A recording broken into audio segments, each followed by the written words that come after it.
The narrator was a young nurse working at a geriatric hospital, a role that often required immense patience and empathy.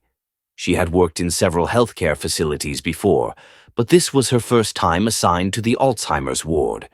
The ward was a quiet, somewhat somber place, filled with elderly patients who had long since lost the clarity of their memories. Most patients were well into their 70s or 80s, some with only fleeting recollections of the present day, and others lost in a labyrinth of confused thoughts. But despite their mental struggles, there was a certain peace to their presence. They had a way of calming the nurse with their stories of the past, however fragmented they might be. Among the patients there was one woman who stood out, Lena. She was frail, with silver hair and a gentle smile, but her mind was often clouded with anxiety.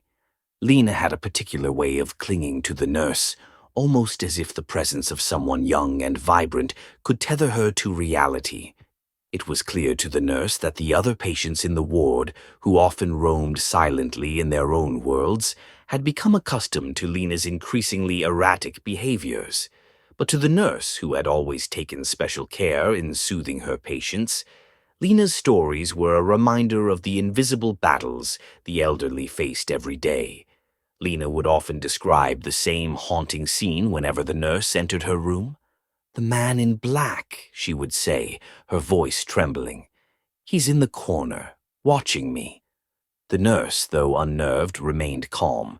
She had seen many patients speak of hallucinations or have vivid dreams of lost loved ones. Alzheimer's could manifest in strange ways, after all. But Lena's description was too vivid, too consistent to dismiss as just another passing delusion. Each time the nurse entered Lena's room, the elderly woman would point to the same corner and talk about the man dressed entirely in black, a figure that never seemed to speak, but who appeared to be watching her with a cold, knowing smile.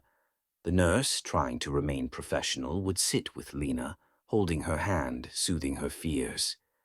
"It's just the illness, Lena," she would say softly, trying to bring comfort. But the unsettling feeling never left her. One evening, while stocking supplies in a small linen closet, something happened that she couldn't easily explain. The room was small and silent, the only sound the faint rustling of sheets and the soft clink of metal as she arranged her cot. She was working in a near trance, having been awake for hours on end. Just as she reached for another stack of towels, she felt a sudden and unmistakable sensation, a heavy, cold hand pressing firmly on her shoulder. The air around her seemed to shift, and she spun around, heart racing, expecting to find one of her colleagues standing there, maybe playing a prank. But the room was empty. Her breath caught in her throat. For a moment she stood frozen, staring into the empty space, the eerie feeling still lingering like a shadow. But there was no one there. She told herself it was just exhaustion, maybe a trick of the mind from the long hours. Yet the feeling remained as though something unseen had brushed against her. She tried to push it aside, returning to her work, but her thoughts were preoccupied by what had just happened. Had she imagined it? Was it the stress of her shift, or something else? Later that night, when most of the ward was asleep, the nurse was passing by a small glass window near the door to the ward's exit. The glass was fogged by the cool night air, and for a brief second she saw something that froze her in place. Standing just outside the door, looking directly at her through the glass, was the figure, a man dressed entirely in black. His features were shadowed, but his grin was unmistakable, a smile that didn't seem to reach his eyes, as though he were amused by something she couldn't understand. Her heart pounded in her chest, and before she could even think, she screamed, the sound echoing down the long, quiet hallway. But when she turned back to the glass, he was gone, vanished. She rushed out of the linen room and into the hall, her body trembling. She frantically searched for another nurse, but the ward was eerily quiet. No one was around. She looked through every room, even checked the entrance to the building, but there was no one to be found. It was as if the man had disappeared into thin air. In the chaos of her panic, she returned to Lena's room to find the elderly woman staring at her with wide, fearful eyes. Lena had been woken by the nurse's scream, and in her dazed state she muttered, "The man in black. He's coming for us." The nurse, still reeling from the strange encounter, asked Lena, almost afraid to hear the answer, what the man in black looked like. Without hesitation, Lena began describing him in detail. He was tall, with a dark coat, and he smiled at me, like he knew something terrible was coming. The nurse's blood ran cold. The description was identical to what she had seen outside the glass door just moments before. She wasn't sure if she was imagining things or if there was something more sinister at work in the hospital, but she could no longer ignore the feeling that she wasn't alone in the ward. That night, as the nurse was finishing her shift, Lena's screams echoed through the ward once more. The elderly woman was in full panic, thrashing in her bed, unable to escape the terror she saw in her mind. "Get me out of here," she screamed. "He's coming. He's coming for us." The nurse, too shaken to continue, quickly called for help. But the unease that had settled over her was overwhelming. The next morning, after the shift had ended, the nurse made a decision that would forever change her life. She texted the head nurse, informing her that her next shift would be her last.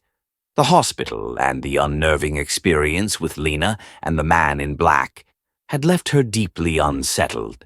She wasn't sure if it was the exhaustion, the isolation, or something far beyond explanation, but she knew she could never return. She had seen something or someone that shouldn't have been there, and it haunted her every waking moment. The nurse would never forget the feeling of that hand on her shoulder, nor the image of the man in black smiling through the glass. Was it a figment of her imagination, born from exhaustion and fear, or was it something far darker, a presence that had been lurking in the hospital long before she ever set foot inside? To this day, she still wonders if Lena had known more than she let on, if the old woman had been seeing the truth all along. The nurse, her mind still haunted by the eerie encounter with Lena and the man in black, couldn't shake the unsettling feeling as she prepared to leave the hospital. With trembling hands, she texted the head nurse, "I can't do this anymore. My next shift will be my last. Last night was too much for me." She had always prided herself on being strong, professional, and capable of handling the toughest situations, but something about that night had cracked her composure. The experience, so vivid and terrifying, had left her questioning her own senses, and she could no longer ignore the fear gnawing at her. As she sent the message, the thought of never stepping foot inside that hospital again gave her a strange sense of relief, though the haunting memories would linger far longer than she expected. A few days passed before she was able to put the experience behind her. But then another story surfaced that would send a chill down her spine, a reminder that the lines between the living and the supernatural are often blurrier than we think. This story was shared by a woman who had contracted a rare and severe case of bacterial meningitis. The woman, named Sarah, had been living in South Florida when she suddenly started feeling unwell, nausea, confusion, intense headaches, and a lack of appetite. But it wasn't until the hallucinations started that Sarah knew something was seriously wrong. At first, she brushed it off as the side effects of a bad flu or exhaustion, but the voices she heard from downstairs made her question everything. One evening, as Sarah lay in bed, her head pounding and her body too weak to move, she heard a child's voice calling from the floor below. "Mom?" The sound was so clear, so distinct, that it pierced through her feverish delirium. She froze, her heart racing, certain she must be dreaming. The thing was, Sarah had no children. She had never been pregnant, and her home was empty, just her and her husband, Jason. The voice echoed again. "Mom, are you there?" Terrified and confused, Sarah mustered all her strength and dragged herself out of bed, hoping to find the source of the voice. But when she reached the top of the stairs, the house was eerily silent. The voice never came again. Still unsure of what she had just experienced, she called her husband, her voice trembling. She was so distressed she could barely explain the situation, but Jason assured her that she must have imagined it. He hurried home from work, concerned about her state. Yet, as Sarah waited for him to arrive, the hallucinations only worsened. While changing out of her pajamas, she felt another wave of nausea, causing her to rush to the bathroom. As she was mid-throw up, she heard a voice again. But this time it wasn't the child's voice. It was a low, eerie sound coming from outside the bathroom door. She couldn't quite make out the words, but it sounded like a whisper, and the tone felt menacing. At that moment, she was certain that whatever was happening to her was beyond ordinary illness. By the time Jason arrived, Sarah was on the floor, clutching her stomach, delirious and barely able to speak. He immediately rushed her to the hospital, where doctors confirmed she had contracted bacterial meningitis, a severe infection that, if untreated, could be deadly. The doctor explained that the hallucinations were a common but dangerous side effect, a result of the infection's toll on the brain. Sarah was given antibiotics right away, and the doctor warned her that if she had waited any longer, her condition could have been fatal. The hallucinations began to fade as the antibiotics took effect, but the eerie experiences left Sarah shaken. As Sarah recovered, she had a strange, vivid dream. Or was it a hallucination?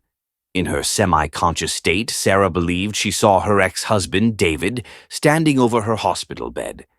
David had been abusive during their marriage, and their separation had been traumatic. But here he was, standing in front of her, his cold eyes watching her with a cruel smirk. He patted her head as if she were a child, and with a voice that sent a shiver down her spine, he spoke about her current husband, Jason. "I'm glad you're okay," David said in a mocking tone, "but he's not. He'll never be safe. I'm going to make sure he knows who's really in charge." Sarah's heart raced. She knew she wasn't dreaming. The words felt too real, too clear, and the presence of David was so tangible that it sent waves of fear through her. The nightmare continued as David ranted about how he despised Jason and how he intended to harm him. "You'll regret marrying him," David's voice echoed in the dream. "I'll make him pay." When Sarah woke the next morning, her head was still spinning from the lingering effects of the meningitis, but she knew she had to tell someone about the dream, or hallucination.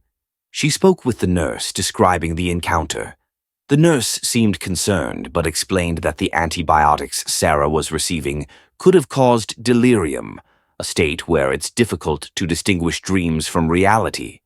Sarah nodded, but deep down she couldn't shake the feeling that what she had seen was real, that David had actually been there. The shock came later that day when a nurse mentioned that a cousin named David had visited Sarah in the night. Sarah's heart stopped. "David?" she asked, stunned. "I don't have any cousins here. My ex-husband's name is David. Did he visit me?" The nurse was insistent, explaining that a man identifying himself as her cousin had come to check on her, though he had left a few hours ago. Frightened, Sarah called her ex-husband to confront him. She sent a text message. "Why did you come to the hospital? What did you say to my nurses?" A few minutes later, her phone buzzed with a reply. "I never visited you. You must have imagined it. I'm just making sure you're okay." Sarah couldn't believe what she was reading. She had heard the threats clearly in her delirium, felt his presence in the room with her. But according to David's message, it was all in her head. She texted back, furious and confused. "You're lying. I remember everything. And I'm not going to let you hurt Jason. Stay out of our lives or I'll get the police involved." David's response was terse and cold. "I never threatened anyone." "Don't make up lies." But Sarah wasn't sure what to believe anymore. The lines between reality and hallucination had become blurred in a way she could not explain. Had her ex-husband really been there?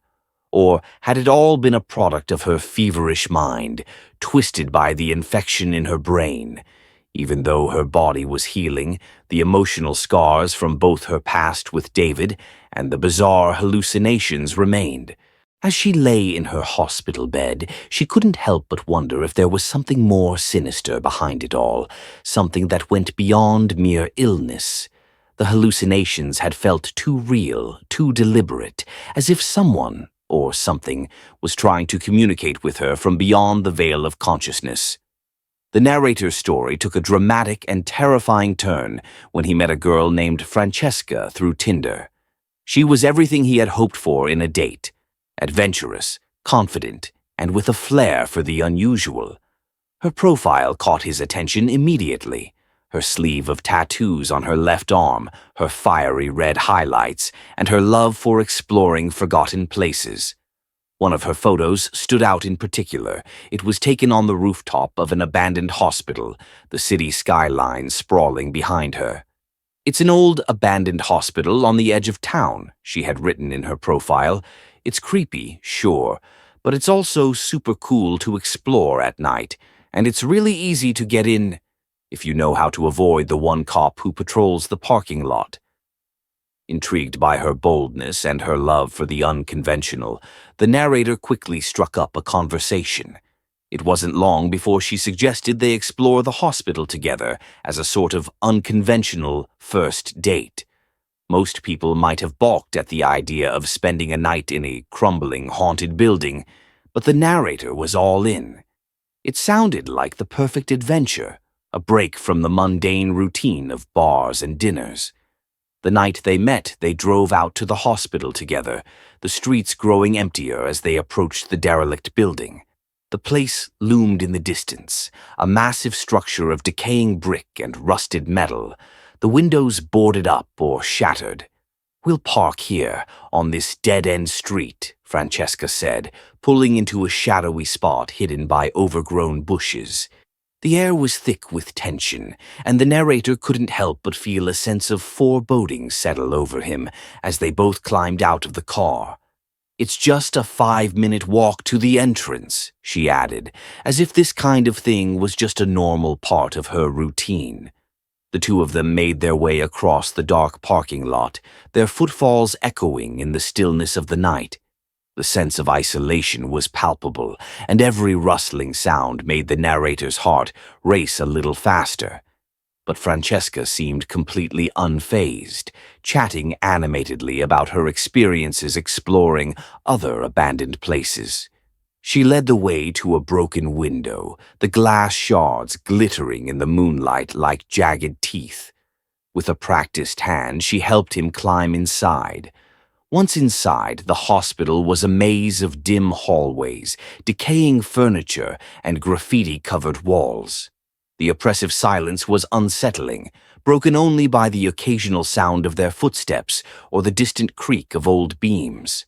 The hospital seemed to stretch endlessly, a labyrinth of rooms and corridors that seemed to go on forever. It was easy to lose track of time as they explored. The farther they ventured, the more the building seemed to consume them. As they reached the first floor, the atmosphere grew tense. Francesca's voice, normally lively, now sounded almost too loud in the silence. She kept talking about the hospital's history, about the rumors of hauntings and ghost sightings. The narrator was starting to feel the weight of the place, the way it seemed to breathe around them, as if the hospital itself was alive. And then, just as they rounded a corner, they both heard it. A soft, distant creak. It sounded like a door opening and closing, but it was far too deliberate. Francesca stopped mid-sentence, and the two of them froze.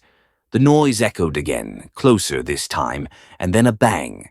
"What was that?" the narrator whispered, his pulse quickening. Francesca's eyes widened. "I don't know. It could be other explorers, but I don't think anyone is supposed to be here. Let's turn off the lights and wait." They flicked off their flashlights, their breathing growing heavy in the suffocating darkness. The shadows seemed to press in on them, and the silence stretched on, broken only by the sounds of something, or someone, moving in the corridors nearby. A shuffling sound, a whispering breeze. The sense of being watched was palpable. Then, suddenly, there it was again. A sharp bang, this time much closer. It wasn't just a random noise, it was deliberate, a sound as though someone was trying to get their attention, to make their presence known. Francesca's eyes darted around nervously, and she grabbed the narrator's arm. "We need to move. Now." Without waiting another second, they scrambled through the dark, their feet slipping on the debris as they ran up a nearby staircase. But the sense of being followed was overwhelming. The footsteps they had heard earlier seemed to grow closer, echoing from behind them. "Someone's after us," the narrator said, his voice strained. Francesca nodded, her face pale but determined. "We need to get to the rooftop. It's the only place where we can catch our breath and figure out what's going on." They reached the rooftop, but the view was anything but calming. The lights of the city below seemed so far away, as though the world outside the hospital had ceased to exist. They huddled in the shadows, trying to steady their breath and listen for any sign of pursuit. But then they heard it. A voice, low and smooth, calling from below. "Come on down." The man was standing at the base of the pillar they were perched on, his voice echoing up toward them. He was dressed in all black jacket, black sweatpants, a dark beanie pulled low over his face. He smiled up at them, a wide, chilling grin. "Come on down," he repeated, his voice deep and unnerving. "I won't bite. I just want to talk." Francesca tensed beside the narrator. "No way," she hissed. "That guy is not okay. We need to go." But as they turned to leave, they heard the unmistakable sound of the man's footsteps echoing through the hospital once again, following them up the stairs. The chase was on. They scrambled down the narrow wooden planks, fear pushing them forward as they raced through the dark, twisting hallways. Their flashlights barely illuminated the path ahead as they made their way back toward the basement. The man's footsteps grew louder, his pursuit relentless. Every corner they turned, every hallway they bolted down, seemed to stretch into an endless maze, and the sense of being trapped grew stronger with each passing second. Finally, they reached the basement, and without a second thought, they climbed through the broken window once again. The cold air hit them like a slap as they dropped to the ground, their legs trembling from the adrenaline. "That was too close," the narrator breathed, his heart still racing. Francesca nodded, a look of relief on her face. "We can't go back there. Not ever." They ran back across the parking lot to the car, their minds racing as they locked the doors. The hospital loomed behind them, its dark windows like empty eyes watching their every move. Neither of them spoke until they reached a nearby fast food joint. They pulled into the parking lot and, despite the tension that still clung to them, they couldn't help but laugh nervously. "I think we just survived a horror movie," the narrator said, shaking his head in disbelief. Francesca smiled, though it was tinged with a nervous energy. "Yeah, but I don't think we're ever going back there again." They spent the next hour talking, trying to process what had just happened. In that moment, the narrator realized how strong the bond between them had become, forged in the fire of fear and survival. What had started as an unusual date had transformed into something far deeper, a friendship born out of shared terror. And while their connection remained strong, neither of them ever returned to the abandoned hospital. It had become a dark chapter in their lives, a place filled with unsettling memories of the man in black who had tried to lure them into the darkness. From that night forward, they remained close friends, sharing their wild stories and adventures. But they both knew that certain places, certain experiences, were better left in the past.